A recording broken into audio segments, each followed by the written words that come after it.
Juventus akhirnya harus pamit dari Liga Champions setelah kalah agregat 5-7 dari Galatasaray.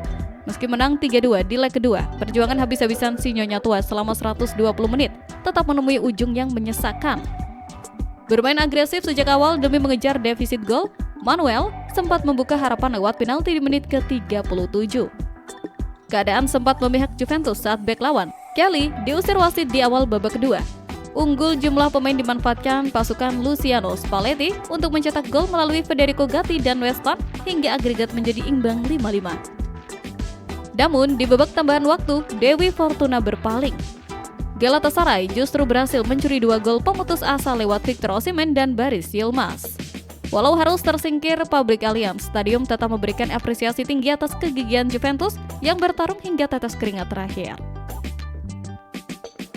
Beralih ke berita selanjutnya, Real Madrid resmi mengamankan tiket babak 16 besar setelah membungkam Benfica 2-1 di Santiago Bernabeu. Lolos dengan agregat 3-1. Los Blancos membuktikan kelasnya sebagai penguasa Eropa meski tampil tanpa Kylian Mbappe. Sempat tertinggal lebih dulu lewat gol Rafa Silva, Madrid langsung merespon cepat 2 menit berselang melalui tembakan terukur Tchouaméni. Bintang kemenangan malam itu kembali jatuh ke tangan Vinicius Junior. Setelah terus meneror pertahanan lawan, Vinicius mencetak gol penentu lewat skema serangan balik cepat di menit ke-80 dan merayakannya dengan selebrasi tarian ikonik. Laga ini juga diwarnai pesan kuat solidaritas melawan rasisme dari supporter Madrid sebagai dukungan bagi sang penyerang Brazil. Meski bek Raul Asensio sempat dilarikan ke rumah sakit akibat benturan leher, Madrid tetap tampil dominan dan mempertegas status mereka sebagai favorit juara musim ini. Manchester United di bawah Michael Carrick seolah sedang mempraktekkan seni menang dengan cara yang paling efisien atau mungkin paling hemat tenaga. Bertandang ke Goodison Park, duel melawan Everton ini awalnya berjalan dengan tempo yang begitu santai, seolah kedua tim sedang menikmati sore yang membosankan tanpa ambisi. Babak pertama berakhir hambar, meski Amad Diallo sempat mencoba mencuri perhatian. Namun, drama sepak bola selalu punya cara untuk bangun dari tidurnya. Perubahan taktik Carrick dengan memasukkan Benjamin Sesko menjadi kuncinya. Melalui sebuah skema serangan balik yang rapi, Matheus Cunha mengirim bola ke sayap kanan, di mana Bryan Mbeumo memberikan umpan presisi yang diselesaikan dengan dingin oleh Sesko. Skor 1-0 sudah cukup bagi Setan Merah untuk mencuri 3 poin. Chelsea yang musim ini belanja pemain seperti sedang borong sembako, ternyata harus rela kursinya di posisi keempat ditarik paksa oleh MU. Kini, United nangkring di zona Liga Champions dengan 48 poin, meninggalkan Chelsea yang harus gigit jari karena tergeser ke bawah. Sementara bagi Everton, kekalahan ini membuat mimpi ke Eropa terasa makin jauh, seolah mereka sedang mengejar bayangan yang tak tersentuh. Berita selanjutnya, kabar dari Spanyol ini bukan sekedar rumor, tapi ledakan emosional. Diego Simeone dikabarkan telah mencapai kesepakatan awal untuk menahkodai Inter Milan musim depan. Jika ini terjadi, maka era monumental selama 16 musim di Atletico Madrid akan resmi berakhir. Simeone bukan sekedar pelatih di sana, dia adalah nyawa yang memberikan 8 trofi dan mengubah wajah Atletico menjadi raksasa yang disegani.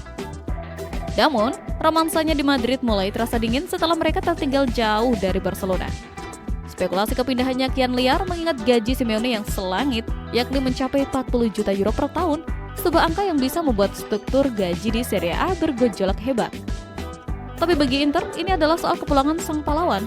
Simeone pernah menyatakan secara terbuka bahwa suatu hari nanti ia akan kembali ke Inter karena ia meninggalkan kesan luar biasa di sana sebagai pemain.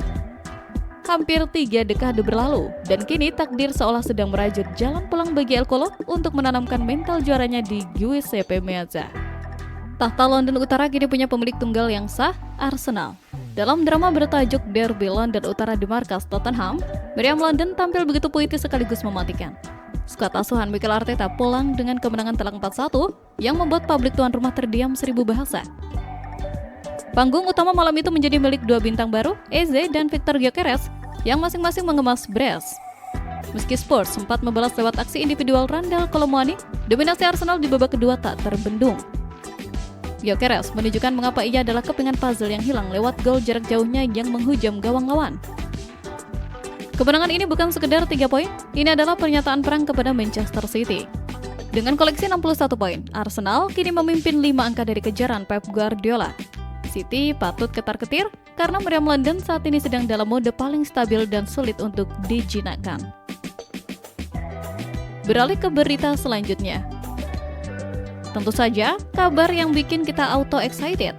Chelsea berpeluang besar kembali menyapa rumput Indonesia.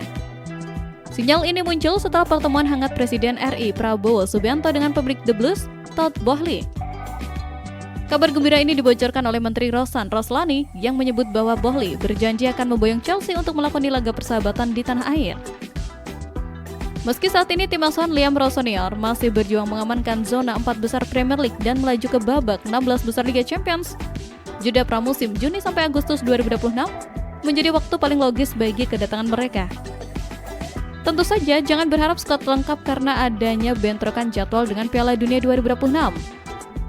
Namun, romansa kunjungan terakhir tahun 2013 silam tampaknya akan segera terulang. Inilah sepak bola, di mana rivalitas tetap membara di lapangan, namun diplomasi mampu membawa bintang-bintang dunia ke pelukan Ibu Pertiwi. Akankah janji ini terwujud secara nyata? Kita tunggu saja perkembangannya.